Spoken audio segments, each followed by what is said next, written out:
नमस्कार, मैं हूं आशुतोष और आज के हमारे खास मेहमान हैं छत्तीसगढ़ के स्वास्थ्य और पंचायत मंत्री टीएस सिंहदेव जी। सिंहदेव जी, आपका बहुत बहुत स्वागत है। आशुतोष जी प्रणाम। सर, आपका जब मैं परिचय करता हूं 2.5 साल हो गए हैं।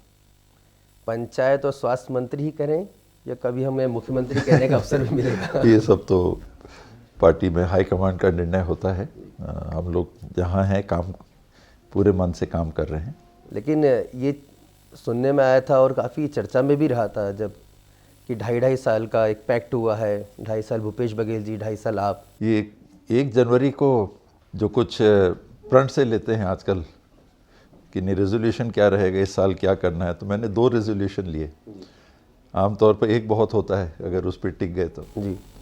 एक जो पुराने मेरे मोबाइल नंबर थे उसमें बड़ी शिकायत आ रही थी कि आपने बंद कर रखा है, तो 54054 वाले जो 2 नंबर थे मैंने कहा 1 तारीख से उसको चालू कर देंगे, और इस क्षमा के साथ कि मैं खुद ना अटेंड कर पाऊँ तो कोई ना कोई अटेंड करेंगे, मैं बात कर सका जरूर मैं करूँगा। और दूसरा था कि अब ये 2.5 वाले पे नो कमेंट विवाद बहुत ज़्यादा हो जाता है, बात कहीं की कहीं चली जाती है, तो सब हाईकमांड का रहता है, इसमें हम लोग के बीच की कोई बात रहती नहीं है। लेकिन सर, चर्चा हुई थी, इसको लेकर कोई पैक्ट हुआ था, कुछ बातचीत हुई थी? बंद कमरे की बातें तो बंद कमरे वैसे रेजोल्यूशन हमेशा मन महसूस के भी कई बार लेते हैं कि नहीं भाई अब बहुत बहुत हो गया। उसमें कई बातें आ जाती हैं और इतने लोग उस पर रिएक्ट कर चुके हैं, और पिछली बार मैंने देखा कि मुख्यमंत्री जी का भी एक रिएक्शन आया, तो उसके बाद मैंने सोचा कि नहीं, इसमें बात करना ठीक नहीं है। अच्छा, उसके बाद भूपेश बघेल जी से आपकी जब मुलाकात होती है, आमने सामने होते हैं, तो चेहरे पे वही मुस्कुराहट रहती है या फिर? सारी बातों को ध्यान में रख के ही दोनों मुस्कुराते हैं। चलिए सर, लेकिन हाई कमांड में आपने बात डाली है। हाई कमांड के ही निर्णय होते हैं, जी, तो अभी गेंद उनके पाले में। पूरा हाई कमांड की व्यवस्था रहती है, काम है कैसा हो रहा है कैसा चल रहा है, जो निर्णय रहता है वो हाई कमांड ही करेगा। चलिए, मतलब जब अवसर दिया जाएगा तो आप उसको फिर लेने के लिए आप तैयार हैं? वो स्थितियाँ तो हमेशा रहती हैं राजनीति में, लेकिन उसके लिए पहल करना, ये करना, वो एक अलग बात हो जाती है। तो हम लोगों ने पूरा जो है पार्टी हाईकमांड जो डायरेक्शंस देती है उसी हिसाब से हम लोग काम करते हैं। सियासत को समझने की मैं कोशिश आपके ज़रिए करूँगा कि आप एक ऑब्वियस कॉम्पिटिटर हैं उस पोस्ट के लिए, उस पोजीशन के लिए, जिस पोजीशन को मुख्यमंत्री की कुर्सी कहते हैं। ऐसे में क्या आपको अपने डिपार्टमेंट के काम करने में या अपने पॉलिटिकल कुछ काम को करने में कोई दिक्कतें आती हैं कि कहीं ना कहीं अगर कोई प्रतिद्वंदी आपके सामने हो तो रुकावटें भी खड़ी की जाती हैं? अभी तक तो कोई विशेष ऐसी स्थिति नहीं आई राजनीति में। हम लोग सब देख रहे हैं, दशकों से देख रहे हैं, कभी कभी ऐसी स्थितियाँ आती हैं तो काम करने में दिक्कतें हो जाती हैं। जो ऑफिसर्स हैं उनका परसेप्शन, भाई क्या करना चाहिए क्या नहीं करना चाहिए, कितना करना चाहिए, बिना कहे भी, ये नहीं है कि कोई कुछ कहेगा उसके बिना भी लोग समझ लेते हैं कि हमको ऐसा करना चाहिए। तो ऐसी परिस्थितियाँ बनती हैं, लेकिन काम करने में मुझे ये जितना समय निकला कोई ऐसी दिक्कत नहीं की। जितने विभाग के काम हैं, सहयोग कह लीजिए, बिना अधिकारियों के पूरे सहयोग के और पूरे समर्पण के हो नहीं सकता। मनरेगा में देश में टॉप में करीब करीब छत्तीसगढ़ रहा। कोरोना काल में, खास करके कोरोना काल के प्रबंधन में कहीं कोई ऐसी बात आती तो इतना बड़ा प्रबंधन नहीं हो सकता था। 23,000 से ज़्यादा केंद्रों का संचालन होना। PMGSY में छत्तीसगढ़ लगभग देश में टॉप में है जितना किलोमीटर किया। तो अगर अधिकारी काम नहीं करेंगे या उसमें सहयोग नहीं करेंगे जिम्मेदारी में, केंद्र सरकार से अवार्ड भी मिला 150 करोड़ का। उनने परफॉर्मेंस जो एक बोनस देते हैं परफॉर्मेंस का, इस साल हम लोग चाह रहे हैं कि 300 करोड़ का हमको बोनस छत्तीसगढ़ को मिल जाए। तो ये काम नहीं हो सकते अगर कोई करने नहीं देगा। तो स्वास्थ्य विभाग में भी कहीं कोई ऐसी बात नहीं आई कि काम नहीं हो रहा। इतनी बड़ी चुनौती थी। हम लोगों ने स्टोर परचेज रूल्स में रिलैक्सेशन मांगा कि कोविड के समय हम टेंडर करते हैं तो वो कई दिन लग जाते हैं छापना, टेंडर करना। और इसी प्रक्रिया में तो मुख्यमंत्री जी का विश्वास, उनकी सहमति, तभी हम शॉर्ट टर्म टेंडर निकाल के। मतलब ये जो परसेप्शन बनता है कि नहीं साहब टीएस सिंहदेव जी कहीं ना कहीं कंपटीशन में है तो कहीं हो सकता है दिक्कतें हैं, तो ये ऐसा आपको व्यवहारिक तौर पर? व्यवहार में अभी ऐसी बात नहीं आई। उसमें देखें, राजनीति है। दिल्ली जब चीफ मिनिस्टर की बात हो रही थी 4 लोग बुलाए गए थे, तो ये छुपी हुई बात नहीं है। तो बंद कमरे की भी बात नहीं है। महंत जी को बुलाया गया था, ताम्रध्वज जी को बुलाया गया था, भूपेश जी को बुलाया गया था, मेरे को बुलाया गया था।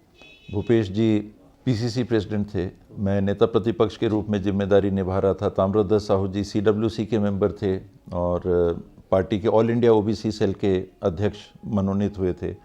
महन जी पीसीसी के पूर्व अध्यक्ष रह चुके, केंद्र में मंत्री रह चुके, मध्य प्रदेश अविभाजित में मंत्री रह चुके, बहुत सीनियर विधायक सांसद वो रह चुके। तो ये 4 लोगों को बुलाया था, तो संभावनाएं तो कही जा सकती हैं कि ये चार नाम उसमें कंसिडर हुए होंगे। और भी सीनियर्स हमारे यहाँ हैं, तो ये कंसिडरेशन की बात जब भी आती है तो स्वाभाविक है कि अगर हुआ तो क्या होगा में, तो उतना तक रहता है, बाकी हाईकमांड के ऊपर है। तो ये रेजोल्यूशन सिर्फ इस साल का है सर कि आप 1 साल बाद फिर से रिव्यू करेंगे? रिव्यू तो होता रहता है, रिव्यू होता रहेगा। मैं प्रयास करूंगा टेलीफोन नंबर वाला रिव्यू ना हो जी।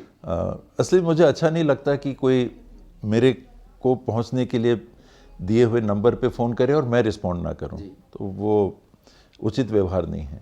इसलिए मैं बच रहा था, लेकिन प्रेशर बहुत था कि आपका नंबर नहीं लगता, अब आप सत्ता में आ गए, तो एक क्रिटिसिज्म भी होता है। फिर पहुंच लोगों की, नंबर क्यों दिया, ताकि अगर किसी को कोई काम कभी आए, देर सबेर दिन रात कभी भी काम आए तो आपको अप्रोच कर सकते हैं, इसीलिए तो नंबर दिया। तो वो अड़चनें ऐसी दिख रही थी, तो मुझे लगा कि व्यक्तिगत तौर पे अटेंड कर पाऊँ चाहे नहीं कर पाऊँ, कम से कम एक तरफ लाइन तो खुली रहनी चाहिए। तो जी कहीं ना कहीं ये भी सुनने में आता है कि आपके जो समर्थक विधायक हैं उन्हें भी तोड़ने की कोशिश की जा रही है, अपनी तरफ खींचने की कोशिश की जा रही है। उसमें ऐसा नहीं, मान लीजिए कि काम है तो विधायक काम के लिए कहाँ जाएंगे? मंत्रियों के पास जाएंगे, मुख्यमंत्री जी के पास जाएंगे, तो उसी से फिर अटकलें लगती हैं। जब हाईकमांड की बात है छत्तीसगढ़ में, तो मैं इसको क्लियर कह सकता हूँ कि जो हम 70 कांग्रेस के विधायक हैं या और भी कोई कांग्रेस के लीडर होंगे, कोई भी हाईकमांड के बात के आगे जाके पहल करने वाला हो या कुछ और करने वाला हो, क्योंकि हम सब जानते हैं कि विधायक संख्या कुछ भी हो, ये हाईकमांड के निर्णय को सीधे तौर पे प्रभावित नहीं करता। अभी जो मुख्यमंत्री बने वो कितनी संख्या पे बने ये बात नहीं थी, जोगी जी मुख्यमंत्री बने कितनी संख्या पे बने वो बात नहीं होती। एक आकलन होता है, फीडबैक हाईकमांड लेता है, फिर और चीज़ों को देख के बैलेंस करके फिर निर्णय लेता है। आप नंबर्स के स्ट्रेंथ में जाके प्रेशर बनाने की कोशिश करेंगे किसी भी पार्टी के हाईकमांड पे, मैं नहीं समझता कि वो उचित व्यवहार है या हाईकमांड कभी भी उसे प्रोत्साहन देगा, क्योंकि वैसे ही में तो फिर अनुशासनहीनता चालू होती है। तो पार्टी है, और अगर आपने पार्टी का दायरा स्वीकार किया है, टिकट लिया है पंजा छाप, तो फिर पंजा छाप मतलब आप एक हायरार्की में आपने अपने आप को समर्पित कर दिया। नहीं तो आप अलग से लड़िए, आप कहीं और जाइए। अगर एक पार्टी के सिंबल को और उसकी आइडियोलॉजी को अपना के आप सामने आते हैं तो फिर अनुशासन में रहना चाहिए। लेकिन कई बार राजनीति में इस तरह का जो अनुशासन है वो आपकी जो राजनीतिक जो दूरियां हैं, या कहा जैसे कि जो आप दूरियां तय कर सकते हैं, उसमें अवरोधक भी साबित होता है। मैं आखिरी ये सवाल ले रहा हूँ क्योंकि मुझे मालूम है कि मुझे नहीं लगता उतना होता है, क्योंकि देखिए हाई कमांड अगर है तो ऐसे ही हाई कमांड नहीं है, उनके पास जानकारी के अनेकों स्रोत रहते हैं। कभी कभी उसमें कन्फ्यूजन भी हो जाता है कि बहुत ज़्यादा बातें आती हैं तो किसको माने, वो अपनी जगह है। लेकिन हाई कमांड के पास इतने फीडबैक के चैनल होते हैं, जनरल सेक्रेटरी इंचार्ज होते हैं, सेक्रेटरी इंचार्ज होते हैं, पार्टी वर्कर्स होते हैं, लोग जाके मिलते हैं, बताते हैं, और उनके पास स्रोत रहते हैं जिनसे जानकारियाँ लेते हैं, जिम्मेदार लोगों से, सालों से जिनसे पूछ के। हो सकता है कि मान लीजिए आपसे हाई कमांड पूछ के, लोगों को नहीं मालूम, आप पार्टी के पोस्ट में नहीं हैं, लेकिन आपसे हाई कमांड पूछ के और जो आपकी राय जाती रही है वो कंसिस्टेंट है, तो आपसे पूछते रहेंगे वो। तो ऐसे बहुत सारे चैनल रहते हैं जिनसे जो विश्वसनीय होते हैं, और समय के साथ में जो लगातार जो फीडबैक देते हैं वो ठोस उतरती है बात, हल्की बात जिसमें नहीं रहती है। तो ऐसे सोर्सेज हाई कमांड के पास बहुत रहते हैं। कन्फ्यूजन कभी कभी हो सकती है, लेकिन स्रोत बहुत रहते हैं। कुछ टूट का खतरा लगता है हाईकमान को कि भाई अगर 2.5 साल वाले फार्मूला जिस तरह की चर्चा आई थी, अगर उस पर अगर अमली जामा पहनाया जाता है तो कोई छत्तीसगढ़ में कांग्रेस में कोई टूट का खतरा है? नहीं, छत्तीसगढ़ में तो कोई संभावना नहीं। मैं एकदम बिना किसी संकोच के कह सकता हूँ, छत्तीसगढ़ में कोई कांग्रेस नहीं टूटने वाली। एक तो संख्या इतनी ज़्यादा है, ये तोड़ फोड़ तो वहाँ होता है जहाँ 2-4 का आगे पीछे है तो चलो लगा दो, इसको खींचो उसको खींचो, यहाँ कितनों को खींचिएगा। तो यहाँ तो कोई चांस ही नहीं है, प्रैक्टिकली भी कोई चांस नहीं है। और लोगों की जो सोच है, उनका जो एटीट्यूड है छत्तीसगढ़ में, मतलब डिसीजन अब सिर्फ हाईकमांड को लेना है, सिर्फ हाईकमांड, वो अपने वायदे के अनुसार काम कर ले बस। वो अपने सोच और फीडबैक के आधार पर निर्णय लेते हैं। राजनीति में बिटवीन द लाइंस काफ़ी कुछ रहता है और मैं वो पढ़ पा रहा हूँ। टी.एस. सिंहदेव जी काफ़ी बचते हुए इस जवाब को अब दे रहे हैं, लेकिन काफ़ी कुछ आपने हमें समझा दिया यहाँ पर। लेकिन कहीं ना कहीं निगम मंडलों की नियुक्ति में भी काफ़ी देरी हो रही है, काफ़ी लोग आस लगाए बैठे हुए हैं, अब तो काफ़ी समय हो गया सरकार को बने हुए। दिक्कत भी वो है कि बहुत लोग इच्छुक रहते हैं, गिन के हम लोग जोड़ रहे थे पद कितने बचे हैं, 27-28, और लोग कितने होंगे जो इच्छुक होंगे काबिल, 2800 उदाहरण के लिए। तो इतना ज़्यादा संख्या में से जब चुनना पड़ता है तो जो छूट जाते हैं उनके भी मन की भावना को देखना, किसको चुने ये भी देखना पड़ता है, किस जिले से नहीं आए, किस क्षेत्र से नहीं आए, किस संवर्ग के नहीं आए। इन सब में बैलेंस करके बनाना बहुत कठिन होता है। तो उसमें अभी मुझे लगता है कि सोच के फूक फूक के कांग्रेस कदम उठाना चाह रही है। क्या इसको ठंडे बस्ते में तो नहीं डाल दिया, क्योंकि अनिर्णय की इतनी लंबी स्थिति? कुछ तो अनिर्णय कहे या निर्णय नहीं हुआ है, ये बात सही है, लेकिन सीनियर लीडर्स की बैठक जैसी कही गई थी वो भी बुला ली गई थी, आपस में चर्चाएं भी हो गई थी, नाम भी जिनसे पूछा गया उन्हें नाम भी नोट करा दिए थे। अब अंतिम चरण का निर्णय कि पीसीसी प्रेसिडेंट, सीएम साहब, पार्टी इंचार्ज, एआईसीसी प्रभारी, ये आपस में बात करके फिर सोनिया जी को लिस्ट प्रस्तुत करेंगे, वहाँ से फिर आ जाएगा। सिंहदेव जी, कांग्रेस में गुटबाजी कोई नई बात नहीं है, हमने अलग अलग राज्यों में भी देख लें, छत्तीसगढ़ कोई अपवाद नहीं है। क्या आपको लगता है कि यह गुटबाजी जो है वो भारी पड़ रही है और इतने समय बाद अब सत्ता में आपने वापसी की है? इसमें गुटबाजी का उतना नहीं है। देखिए, एक तो गुटबाजी जिसको कहते हैं, मैं हमेशा कहता हूँ, और खुले सोच से, जिसको ईमानदारी से कहते हैं, कह सकते हैं, कहता हूँ, कोई दल, कोई संगठन, कोई समूह नहीं है जहाँ गुटबाजी ना हो। चाहे परिवार हो, चाहे कोई समूह हो, चाहे कोई संगठन हो, चाहे मीडिया का घर हो, चाहे बिजनेस का घर हो, चाहे कोई पॉलिटिकल पार्टी हो, किसी भी समूह में आप देखिएगा तो प्रोफेशनल एक इच्छा रहती है कि हमारा हो, हम आगे जाएं। तो जिस समूह में ऐसी बात रहती है, हर समूह, अगर परिवार में एक बात नहीं रहती, भाई भाई अलग हो जाते, बंटवारा हो जाता, पति पत्नी अलग हो जाते, पिता पुत्र अलग हो जाते, तो यहाँ से जो शुरू होती है सिलसिला, तो संगठन में जाएगा तो वो स्वरूप कैसे बदलेगा? तो मानवीय स्वरूप है, तो उतना हर दल में, हर उसमें रहता है। ये डिले का कारण गुटबाजी ना कह के चुन पाना, उतने संख्या में से चुन पाना कठिन होता है। कुछ दल ले लेते हैं वो निर्णय ज़्यादा आसानी से, कांग्रेस में अभी सोच के हम लोग कर पा रहे हैं। राष्ट्रीय स्तर पर, क्योंकि आप एक बड़े, आपका राजनीतिक बैकग्राउंड रहा है, राष्ट्रीय स्तर पर कांग्रेस को आप कहाँ खड़ा हो पा रहे हैं? क्योंकि जब हम राज्यों में जाते हैं तो क्षेत्रीय दल से वहाँ पर या तो उनको गठबंधन करना पड़ता है, या कंपटीशन इस हद तक कि कांग्रेस तीसरे और चौथे पायदान पर कई जगह दिखाई दे रही है। एक राष्ट्रीय पार्टी का ये हाल होना, 1977 के बाद जो स्थिति बनी कि इंदिरा जी के हत्या के बाद, और फिर अभी 2019 के चुनाव में क्लियर मेजॉरिटी किसी पार्टी को मिली है, वरना सिलसिला चल पड़ा था गठबंधन का। कांग्रेस को आउट करना है तो कांग्रेस को 40, 42, 45% वोट मिलते हैं, बाकी तो 48% वोट हैं, सब एक हो जाओ, कांग्रेस को हराओ।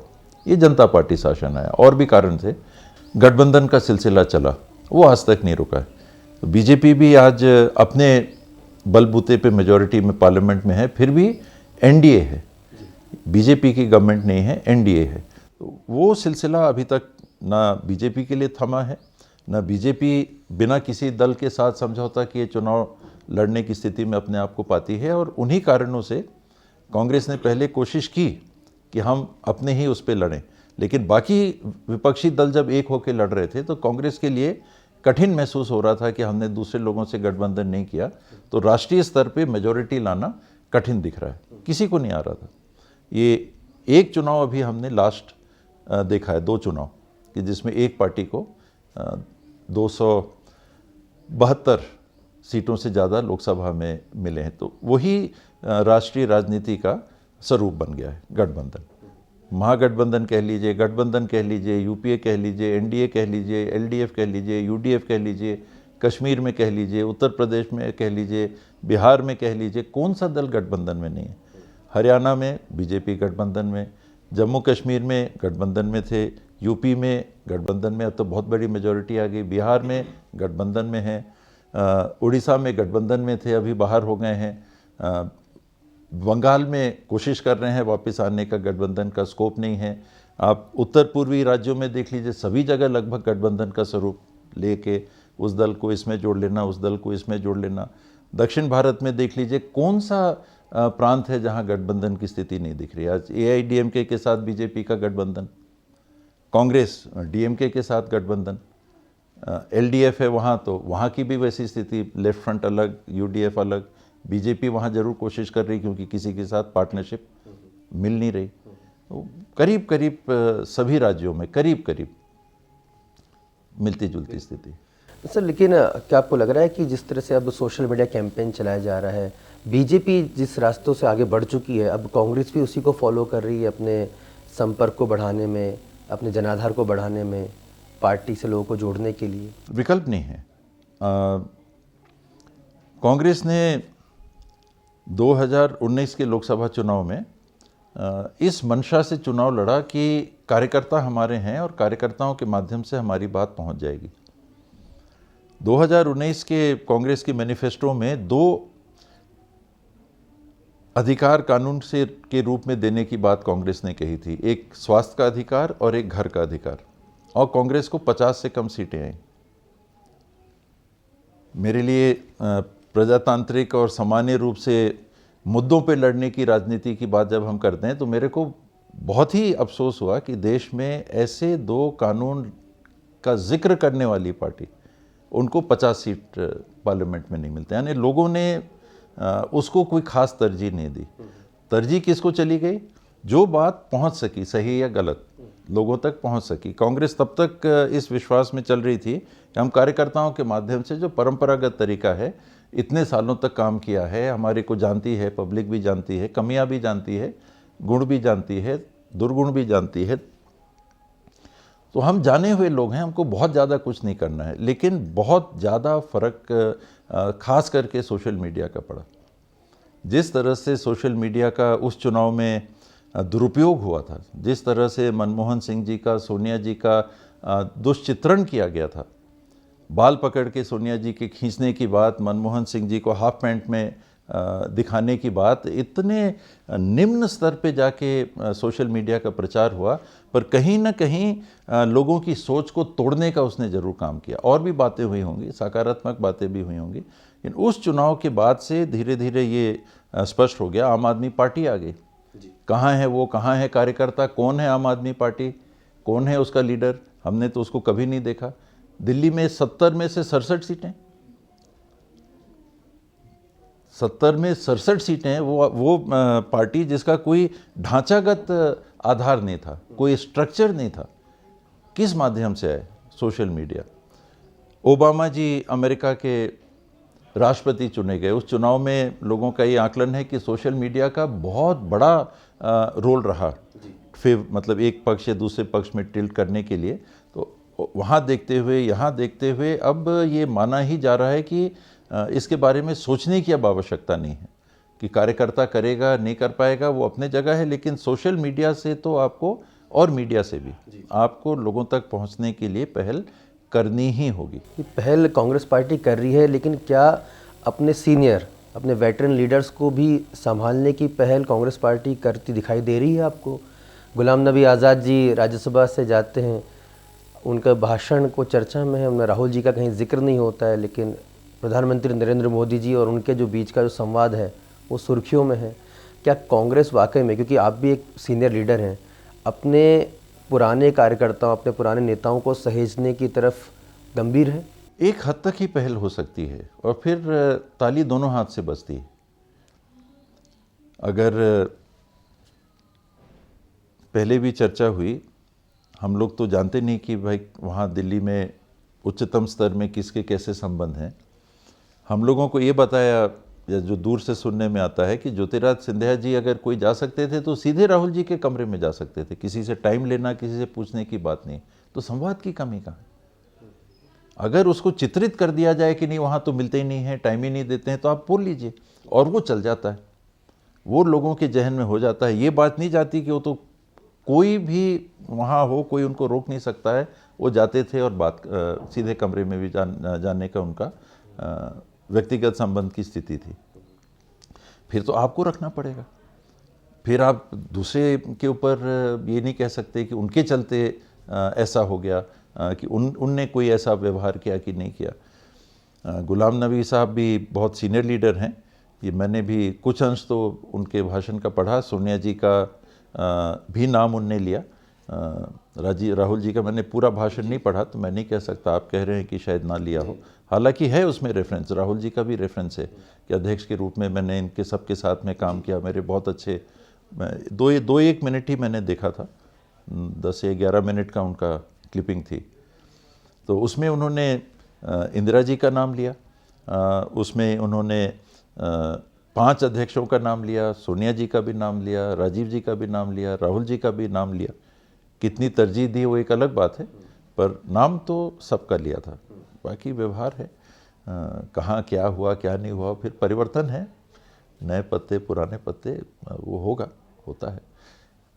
नेहरू जी के समय से ही पहली सरकार देश की बनी तो ऑल पार्टी गवर्नमेंट थी, वहाँ से ही अभी भी लोग उसको कहानी बनाते हैं, तो पटेल साहब का अलग, तो नेहरू जी का अलग, तो राजा जी का अलग, तो उनका अलग, तो इनका अलग। कोई नई ऐसी बात नहीं है जिसको हम लोग को लगता है कि अभी कुछ हो गया। बीजेपी में आप देखिए तो उसमें ऐसा, कम्युनिस्ट पार्टी में देखिए तो उसमें ऐसा, कहाँ येचुरी जी के साथ कैसा, तो कन्नाड जी के साथ फलाना, तो उनके साथ ऐसा, तो दक्षिण वाले मूपनाड जी के साथ, सभी दल में कहीं ना कहीं कुछ, तो लालू जी हैं तो उनके भ्राता जी का अलग हुआ, तो ममता जी हैं तो उनका कुछ हुआ, मुलायम जी हैं तो उनके भी चाचा जी, ये सारे दलों का रहता है। ना जाने क्यों ज़्यादा विशेष प्रेम ध्यान कांग्रेस के ऊपर। भाजपा तो ये कहती है कि कांग्रेस जो है एक ही परिवार की पार्टी बन के रह गई है। ऐसा नहीं हो सकता, ऐसा है भी नहीं। ये जरूर है कि हम उस परिवार के योगदान को और उनकी उपस्थिति को तरजीह देते हैं, क्योंकि हमारे लिए वो बाइंडिंग फैक्टर है। हम एक कांग्रेस जन के नाते हम ये मानते हैं कि हमारे लिए वो बाइंडिंग फैक्टर है। बीजेपी के लिए आरएसएस हो सकता है, किसी और के लिए कोई और हो सकता है, अन्य दलों के लिए भी व्यक्ति के रूप में जो लीडर्स हैं वो हो सकते हैं। दक्षिण भारत में अन्ना जी हो सकते हैं, कोई दूसरे लीडर हो सकते हैं जो बाइंडिंग फोर्स के रूप में अभी भी जयललिता जी के नाम पे चल रहा है। उदाहरण के लिए कई राज्यों में ऐसी स्थितियां रहती हैं। शिवसेना के लीडर देखिएगा तो उसमें भी आप कहिएगा कांग्रेस में ही ऐसा है, ऐसा नहीं है। लेकिन हाँ, हमारे यहाँ लीडरशिप में हमको एक कंफर्ट लेवल लगता है। ये हैं जाने पहचाने लोग हैं, इनकी विचारधारा क्या है हम जानते हैं, पार्टी को किस तरह से ये आगे ले जाएंगे हमको एक सुनिश्चितता है, और लोग उनको एक्सेप्ट कर रहे हैं। चुनाव लड़ना पड़ता है, लोग एक्सेप्ट कर रहे हैं, तो लीडरशिप है, बाकी उनको भी निर्णय लेने हैं। क्या छत्तीसगढ़ में इस तरह की मानसिकता या मानस बनाया जा रहा है कि साहब छत्तीसगढ़ में रहना है तो कांग्रेस कांग्रेस कहना है? कुछ तस्वीरें आ रही हैं कि अगर किसी दूसरे नेता की जय जयकार हो जाती हैं तो मारपीट होती है। आज की घटना या कुछ बात आई है दक्षिण छत्तीसगढ़ में, एक टीवी चैनल पे रमन सिंह जी के साथ मेरे को भी जोड़ा था, तब मेरे को पता चला, मैं भोपाल में हूँ, मुझे जानकारी नहीं थी। ये बात आई, उन्होंने जो टीवी चैनल में पूछा कि प्रधानमंत्री जिंदाबाद किसी ने कहा तो उनके साथ झंझट हो गई। एक पहलू, कोई हाथ छोड़ रहा है, वो कानून को तोड़ने की अगर बात है तो वो कार्रवाई के दायरे में आता है, चाहे मैं करूं चाहे कोई करे, कार्रवाई होनी चाहिए अपने जगह। दूसरी जगह किसानों का आंदोलन हो रहा है तो भाजपा तो नहीं करा रही है किसानों के पक्ष में, वो ऐसे ही दल करा रहे होंगे जो प्रधानमंत्री जी और केंद्र सरकार के निर्णय के विपरीत राय रखते हैं, उसमें जाके करा रही है। तो वहाँ जाके प्रधानमंत्री जिंदाबाद बोलने की क्या जरूरत? आप उकसा नहीं रहे, आप स्वयं जाके वहाँ पर क्या कारक नहीं बन रहे हैं शांति भंग करने के? तो क्या शांति भंग करने वाले के ऊपर भी कार्रवाई होनी चाहिए कि नहीं होनी चाहिए? क्या आप मारपीट का समर्थन करते हैं? बिल्कुल नहीं, लेकिन उकसाने का भी समर्थन नहीं करता हूँ। आप शांति भंग करने की कोशिश करेंगे तो आपके ऊपर भी कार्रवाई होनी चाहिए। मैं जाके कहीं आज बीजेपी कार्यालय में चला जाऊँ, सोनिया गांधी जिंदाबाद करूँगा, तो उन लोग मेरे को माला तो नहीं पहनाएंगे। तो वो गलत है। और फिर सहानुभूति लेने की कोशिश करने, प्लान्ड है सब, ऐसे नहीं होता ये, कहीं ना कहीं से सीख दी जाती है कि जाओ थोड़ा कहीं आग वाग लगाओ, सुलगाओ, उसको हवा दो, माहौल बनाओ, कुछ करो। किसान हैं, हट नहीं रहे हैं।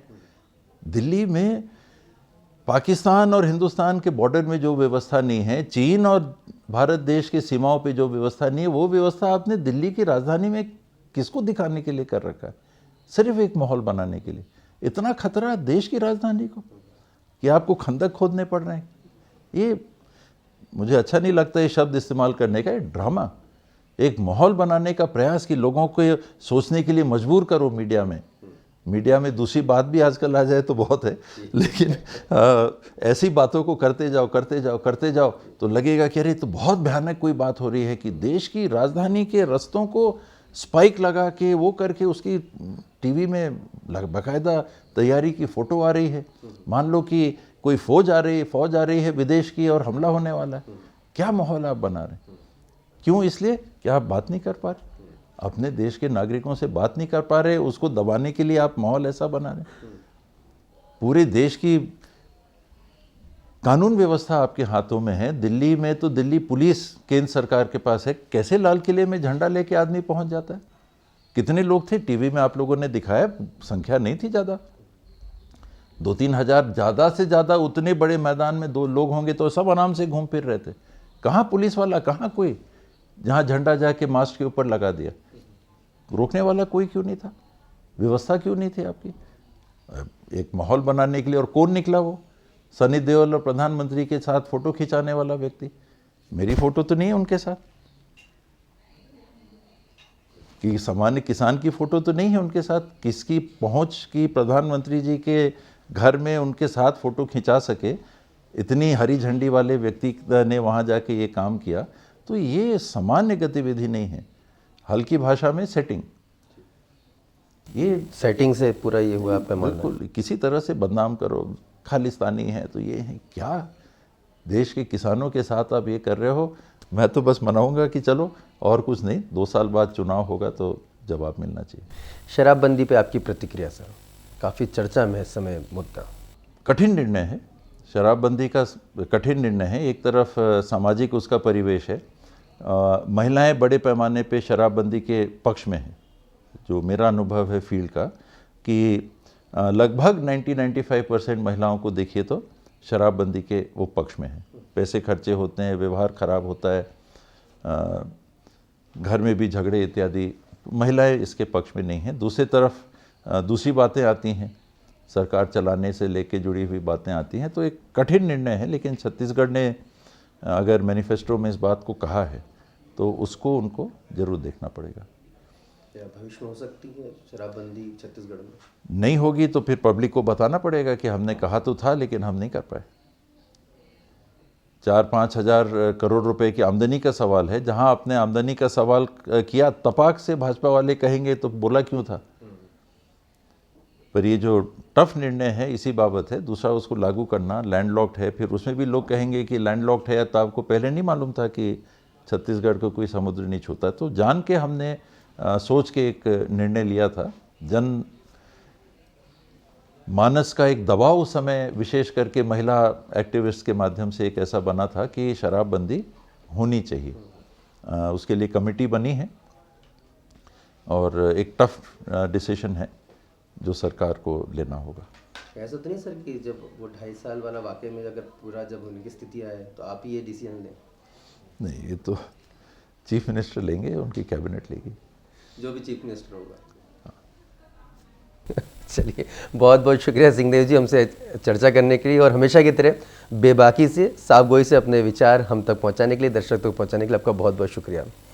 छत्तीसगढ़ के वरिष्ठ मंत्री टी.एस. सिंहदेव जी हमेशा की तरह खुलकर चर्चा कर रहे हैं। काफ़ी बात है जो बिटवीन द लाइन्स है, बंद कमरे में कहे गए जो ऐसे पैक्ट होते हैं, जो कई ऐसे निर्णय होते हैं जो उस समय तो तत्कालिक होते हैं, मना लिए जाते हैं, लेकिन जब उसको धरातल पर उतारने की कसौटी आती है तो काफ़ी कठिन होता है। शायद उसी कठिनाई से इस समय कांग्रेस आलाकमान छत्तीसगढ़ को लेकर गुजर रहा हो, क्योंकि कहीं ना कहीं टी.एस. सिंहदेव जी सहज हैं, सरल हैं, अनुशासन प्रिय हैं, पार्टी लाइन से अलग हटने की बात नहीं करते हैं। लेकिन क्या इसका खामियाजा वो भुगतेंगे, या फिर पार्टी आलाकमान उनके इस भरोसे का और उनके इस त्याग का उन्हें सही परिणाम देता है। आने वाले समय में हमारी नज़र उस पर भी लगी रहेगी। हम इससे भी ज़्यादा और भी तरीके से पूछने की कोशिश करेंगे, चर्चा करेंगे टीएस सिंहदेव जी से। फिलहाल मुझे यानी आशुतोष को दीजिए इजाज़त। नमस्कार।